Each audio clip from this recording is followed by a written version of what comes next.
this quick tip, we'll be reinstalling the throttle inner wire into the throttle tube.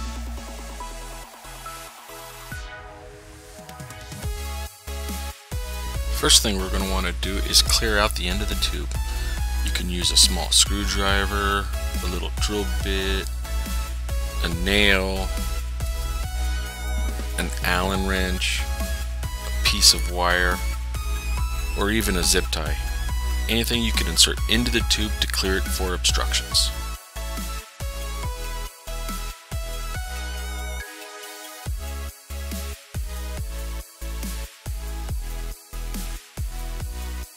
Now check the end of the throttle wire. The end should be nice and smooth and free of burrs or loose wires.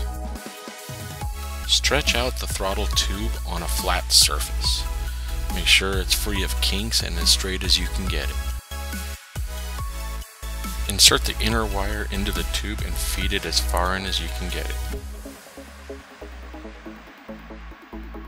When the inner wire hits the throttle tube's angled bend, you might need to twist the throttle housing while inserting the cable. This will let it go through the bend.